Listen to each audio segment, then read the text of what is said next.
En Hechos capítulo 6 hay una parte ahí que hubo un conflicto en que estas viudas eran atendidas. ¿Se recuerdan ya dónde estamos ahí? Y entonces los discípulos dijeron, óigame, me llama la atención eso, pero tremendamente, porque hay que hacer cambios. Si ustedes van a crecer y van a prosperar, hay que hacer cambios. Y créame que esto no lo tenía en mente, pero dice que en Hechos, el capítulo 6, estoy aquí, hay una parte que los discípulos se reunieron. Dice, en aquellos días, como creciera el número de discípulos, hubo murmuración de los griegos contra los hebreos, de que estas viudas eran desatendidas en la distribución diaria. Y entonces los 12 convocaron a la multitud de los discípulos y dijeron una palabra: no es justo. Y para mí eso me habla tremendamente. No es justo que nosotros dejemos la palabra de Dios para servir las mesas.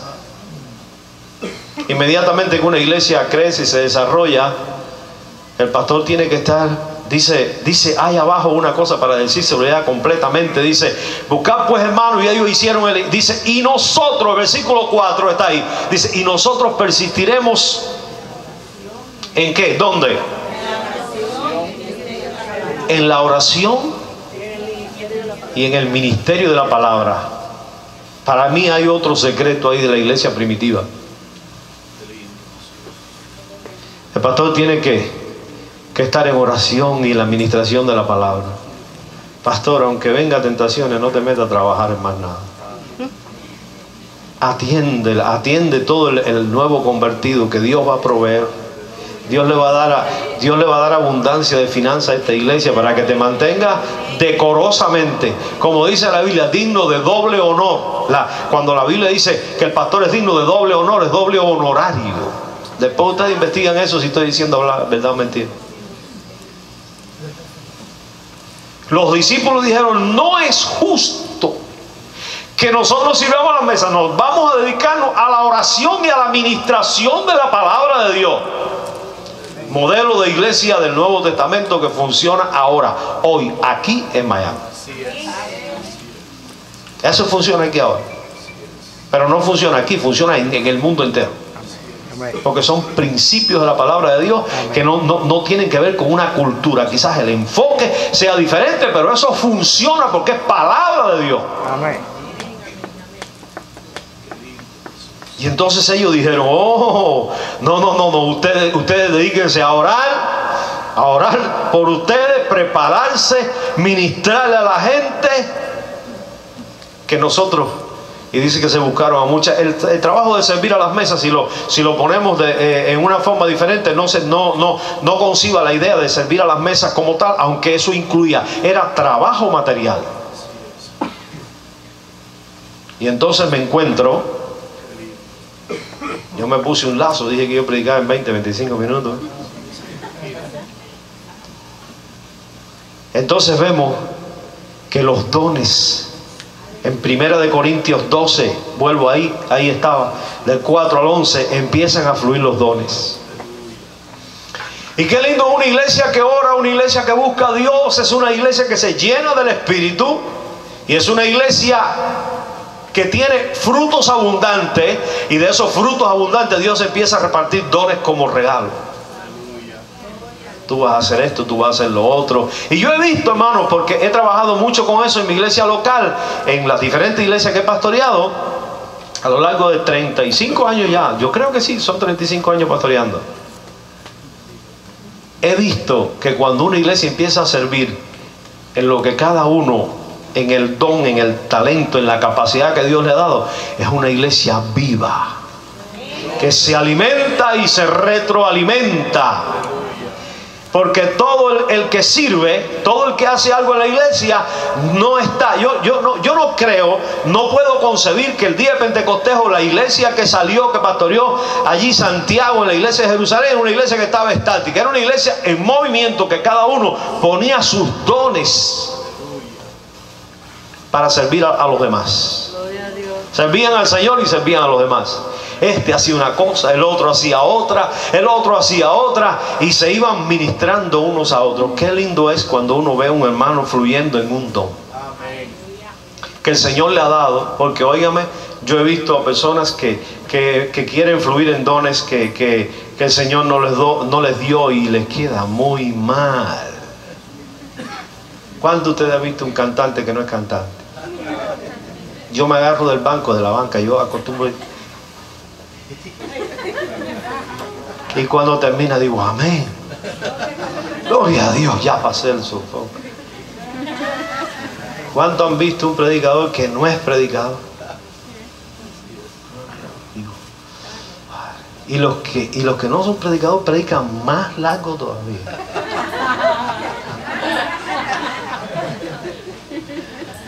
Entonces les pasa una cosa. Dice que predicar es como volar. Te hace así, levanta el vuelo, planea, y después hay que aterrizar. Pero hay algunos que llegan a la pista y le dan la vuelta a la pista y dicen ya se va a tirar, ya se va a tirar. No, no se tira. Primera de Corintios, yo estoy a tirarme ya, no se preocupe. Primera de Corintios 14, 32. Ahí aparece una palabra de orden. Dice que todo tiene que ser hecho decentemente y con orden. Porque miren, algunos han tomado algunas cosas, pero qué triste es que algunos se van de balance. ¿Sabe? Cuando el diablo no logra detener la iglesia, la empuja. El diablo primero agarra a la iglesia para detenerla, para que no haya fuego, para que no haya avivamiento, para que no esté la bendición de Dios. Pero una vez que está la bendición de Dios, el diablo dice, bueno, yo esta gente no la puedo detener. Entonces, ¿sabe lo que hace? Le da un empujón. Y en vez de salir el movimiento del espíritu, de la oración, del clamor, empiezan a hacer cosas raras. ¿No ha visto usted eso? Yo he llegado a lugares donde hay cosas raras. Bueno, si empiezo a decirle a las cosas que yo he visto, ustedes se ríen tremendamente. No quiero. No, porque estoy propuesto a terminar 5 minutos para tomarle 30. Recuerde eso, cuando el diablo no puede aguantarle, lo empuja. Y tan malo es una cosa como la otra, porque he visto iglesias cayendo en excesos. He visto, por ejemplo, un detalle nada más. Dice honrar a los pastores, tenerlos por dignos de doble honor. Todo eso es bíblico y es bueno. Hacerles partícipes de toda cosa buena al que lo instruye en la palabra. Pero hay otros que entonces se coronan allá como reyes, se cruzan porque ya el diablo le metió un empujón. Perdónenme que le diga así. El diablo le metió un empujón y se sientan como señores de la grey. La Biblia dice que no somos señores de la grey. Como hubiera cosas para hablar aquí. Tengo otros ejemplos, pero bueno, es un pequeñito nada más ejemplo. Gloria a Dios. Hermanos, porque así no lo miro más. Yo he estado aquí en esta mañana, ya tarde, con ustedes, porque quiero decirles que el Señor quiere traer avivamiento a este lugar. Sed llenos del Espíritu de Dios. Pero quiero, a modo de conclusión, hacer algo. Cuando la Biblia dice sed lleno, a uno le da la impresión, dice, bueno, pero ¿cómo me lleno? ¿Orando? Sí, esa es la respuesta. Pero hay momentos en que uno tiene que hacer algo más. Uno tiene que decirle, Espíritu de Dios, lléname ahora. Y yo también voy a hacer algo. ¿Sabe que yo a veces digo, voy a ayudarme un poquito a entrar a la presencia de Dios? Y a veces empiezo a hablar en lengua. Porque los hermanos piensan que para hablar en lengua y llenarse de Dios, usted tiene que sentir. Es muy rico sentir. Yo he sentido la presencia de Dios entre ustedes aquí esta mañana. Por la mañana, cuando los hermanos estaban aquí, yo empecé a llorar y dije, mira esto, Dios mío, yo que venía a dar y me encontré aquí que Dios me trajo para darme. Ustedes tenían el fuego del altar encendido y yo lo único que tuve que ponerme a la mesa y comer, y aquí está el altar encendido, aquí no hay que encenderlo. A veces hay que avivar las llamas. El Señor le dijo Pablo le dijo a Timoteo, aviva el fuego del don que hay en ti. Pero a veces nosotros tenemos que avivar el espíritu que está en nosotros, que está medio dormido, que hace tiempo que ni hablamos en lengua. Dice, no, ¿tú eres de dónde? Yo soy pentecostal. ¿Pentecostal sin hablar lengua? ¿Cómo es? Pentecostal sin llenarse del espíritu, ¿cómo es eso?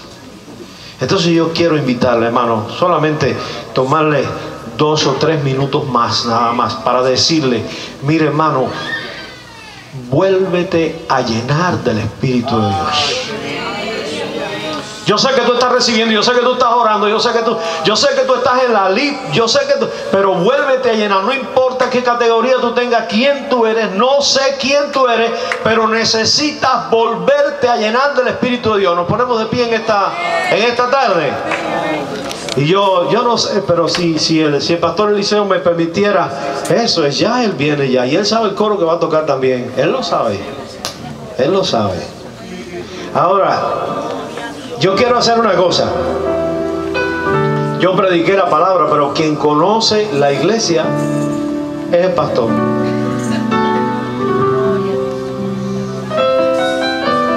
Mire, lo que sé que el Señor quiere renovarte en el espíritu. Si hace mucho tiempo que no hablas lengua, habla en lengua en esta tarde.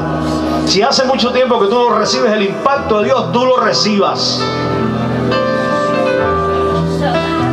Pastor, 2 o 3 minuticos más, pero yo quisiera que tú te acercaras, porque yo siento que Dios quiere caer sobre esta congregación. El Espíritu de Dios quiere venir sobre esta congregación, y cuando el Espíritu de Dios llega, empieza a haber libertad. Cuando el Espíritu de Dios llega, empieza a haber sanidad. Cuando el Espíritu de Dios llega, empieza a moverse, a manifestarse los dones, empiezan a pasar cosas lindas. Y yo estoy consciente de que es el tiempo, el momento de Dios ahora, para que el Espíritu de Dios descienda sobre esta congregación y empiecen a suceder cosas que nunca antes habían sucedido. Pastor,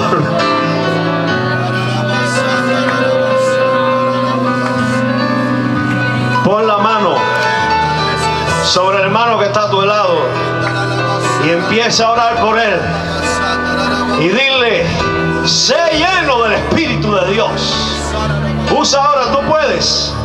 Dile, sé lleno del Espíritu de Dios ahora, llénate. Y empieza a levantar tu voz donde quiera que tú estés ahora. Eleva tu voz y orando por el hermano. Llenándome. Gracias, oh Dios. Bendito tu nombre. Ora vaca masenta la baja masira bala vaca masenta que me camasaya la vaca mas. Espíritu de Dios desciende ahora. Desciende, ven sobre esta congregación. Satura cada vida. Ellos sienten ahora cómo viene tu espíritu sobre ellos.